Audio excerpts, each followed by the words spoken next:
WSTKS-FM Worldwide. Digital collaborative learning for the 21st century.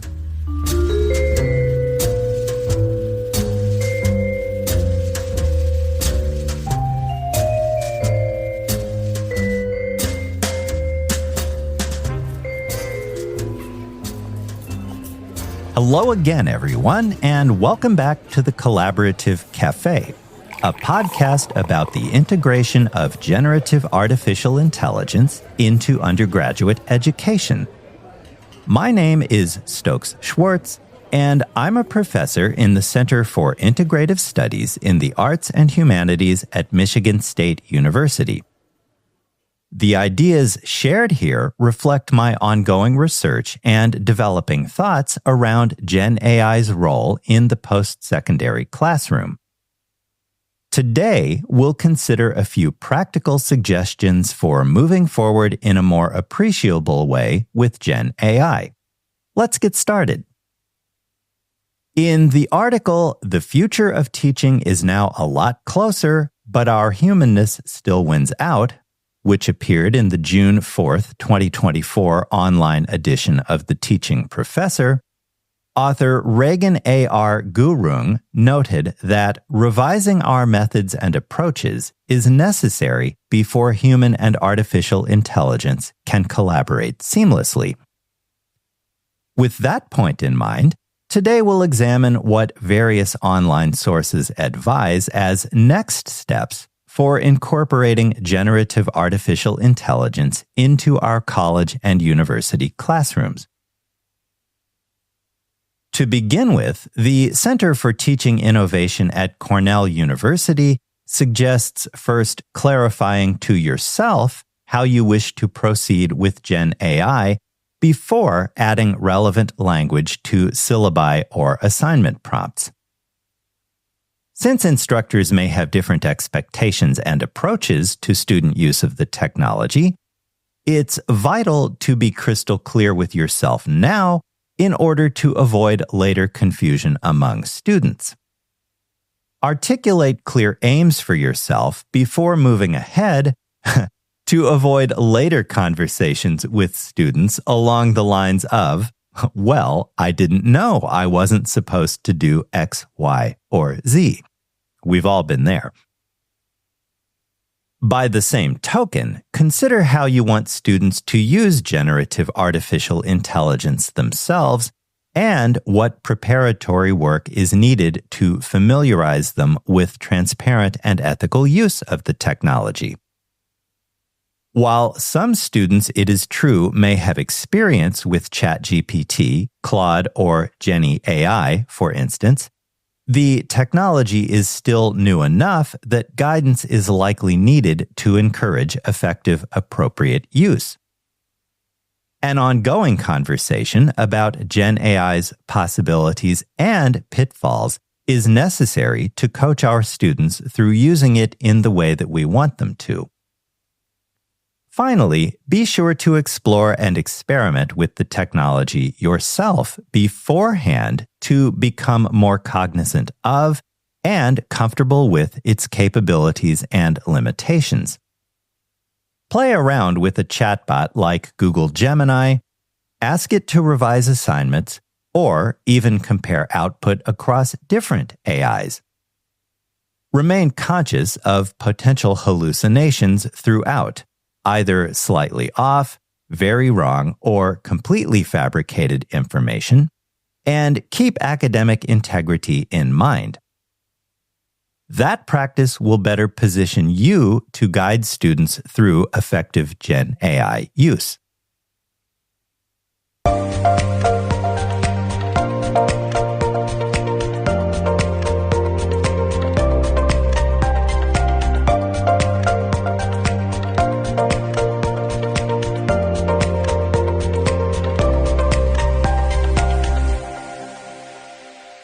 The Office of Academic Affairs at Colorado School of Mines advises instructors to devise assignments that include generative artificial intelligence as processes of creation, critique, revision, and reflection rather than simply exercises focused solely on output. With that point in mind, emphasize the necessity to your students of developing effective prompts for useful, accurate results, then have them verify that output, challenge it, and document all use of GenAI through clear citation with accompanying annotation.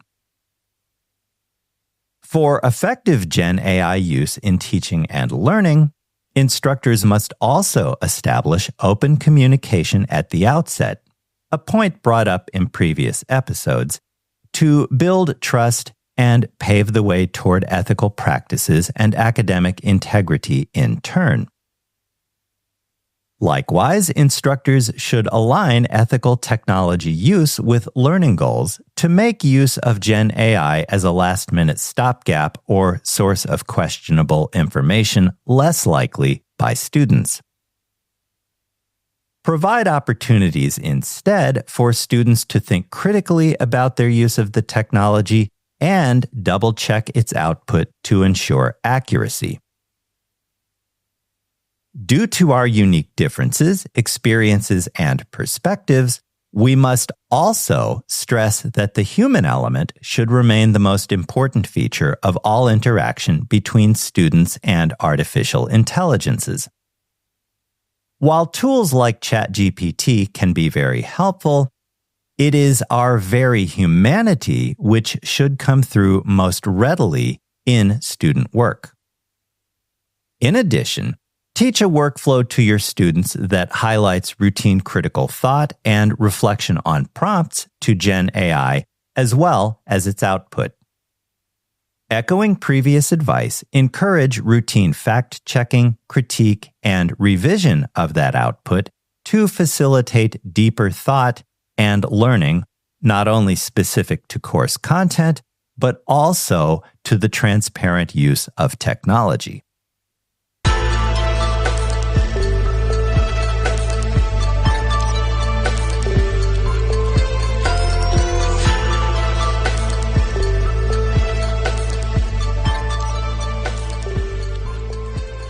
Let's look now at a few relatively easy ways that students might begin to use generative artificial intelligence in their coursework.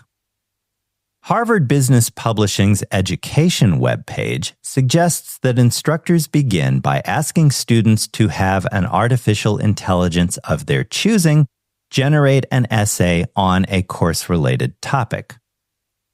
Students should next evaluate the resulting output, fact-check that information, clarify points, add their own insights, and polish to the initial draft. The process will help students understand not only AI's usefulness, but also its shortcomings, since in many cases, it tends to produce rather generalized output. Not unlike an early working draft of a human-generated piece of writing, oddly enough. Typically, both lack scope, depth, and related detail early on in many instances, or even exhibit errors, all of which require correction and further refinement. Another way that college and university instructors might bring generative artificial intelligence into their courses is by asking students to compare and contrast output from multiple AIs, documenting their search process, chosen tools, and rationale throughout. That kind of exercise allows students to learn which particular AI suits a particular task best, while also exploring different chatbot capabilities and limitations. Skills and abilities like these will be valuable in students' professional lives after graduation. Instructors could further empower their students by encouraging them to use GenAI as a study aid to break down, clarify, and approach complex topics from different angles. The key here is to help students develop detailed prompts which will generate nuanced, insightful output that moves beyond vague generalities. Well-crafted prompts enable artificial intelligences like Claude, Copilot, or Gemini to guide students toward understanding rather than simply providing easy answers with little evidence of deeper thought. This kind of approach helps students better grasp course material and prepare more effectively for course discussions.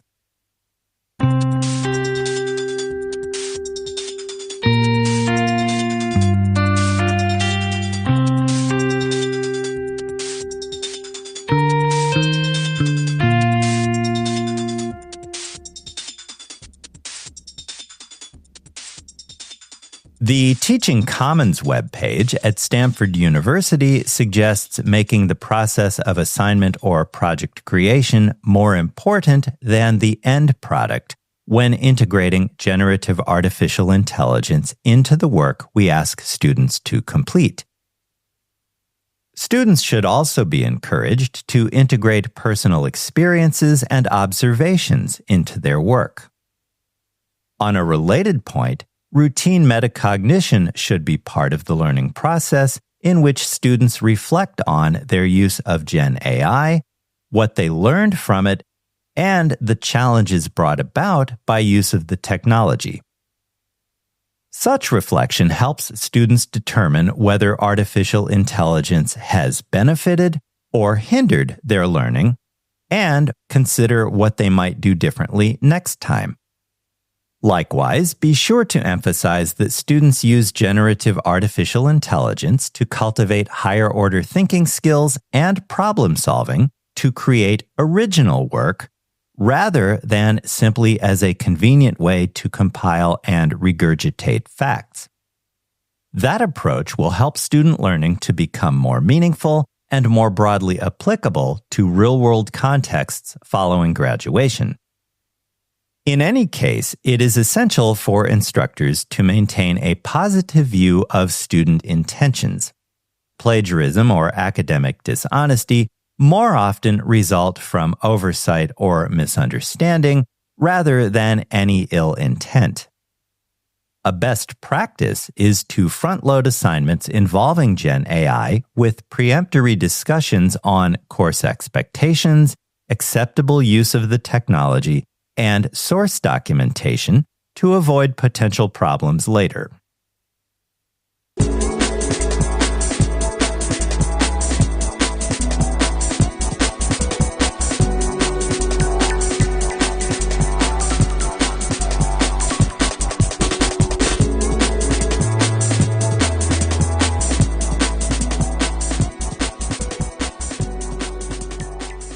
Long-time listeners will know that I like to include artificial intelligence as part of our continuing discussion here at the Collaborative Cafe, and today's program is no different.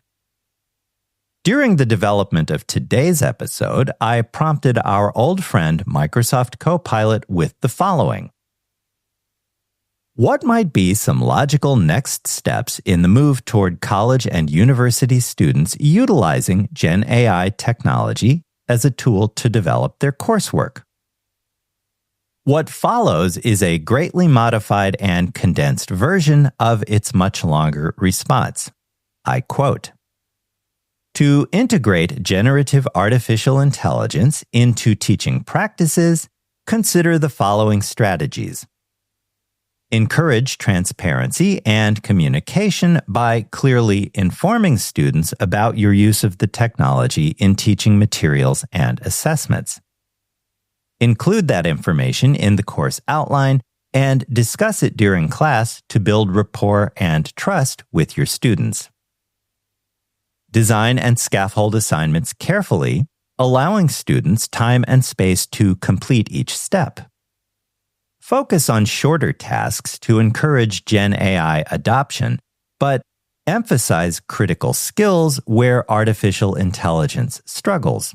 For example, the use of empathy, collaboration, and creative problem solving.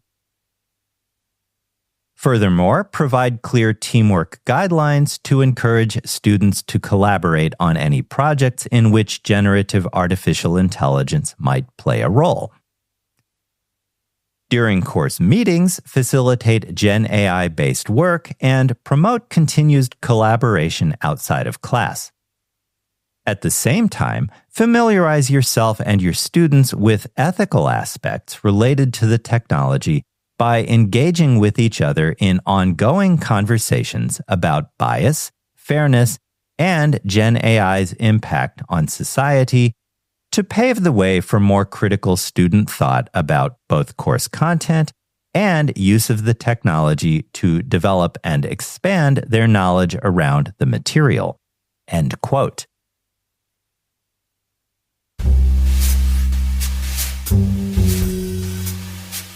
WSTKS-FM Worldwide. Digital collaborative learning for the 21st century. If you find this podcast helpful, be sure to hit like, share, and subscribe.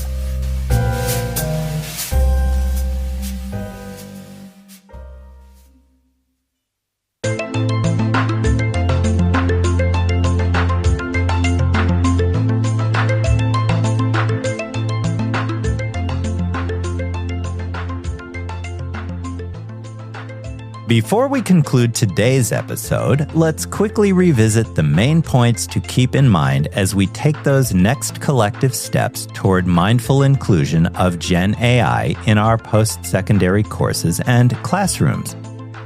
1. Instructors should familiarize themselves with GenAI capabilities and limitations through experimentation, being conscious throughout of potential inaccuracies and academic integrity concerns. 2. Present GenAI use as a process of creation, critique, revision, and reflection, rather than using the technology as a simple output tool. Emphasize developing effective prompts and verifying AI-generated output. 3. Ask students to incorporate their personal experiences, reflect on their AI use, and focus on higher-order thinking, problem-solving, and original work over fact regurgitation. 4. A few easy ways to begin using GenAI within college and university courses include the following. Have students use AI to generate essays, which they evaluate, fact-check, and refine to understand the capabilities and limitations of the technology. Likewise, compare outputs across multiple AIs to determine suitability for tasks. Or, use AI as a study aid to break down complex topics rather than provide direct, less in-depth, easy answers. Highly detailed and specific prompts are most helpful here. Finally, point 5, emphasize human skills and perspectives that GenAI technology struggles with, providing guidelines for collaborative projects, and encourage the continual discussion of academic integrity and the impact of the technology on society, critical thought, and the creative process. And with those 5 points, we come to the end of today's program on practical suggestions for moving forward in a more appreciable way with GenAI. Tune in next time for a look at where we've been so far and where we'll head next. Until then, thank you for joining me today in the Collaborative Cafe. My name is Stokes Schwartz, and I'll talk to you again soon. Until then, have a healthy, safe, and a productive week. Bye for now.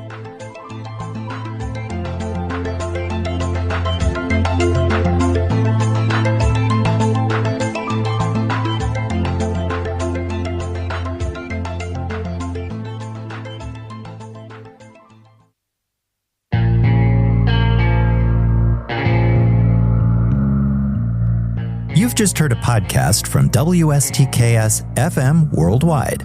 Digital collaborative learning for the 21st century.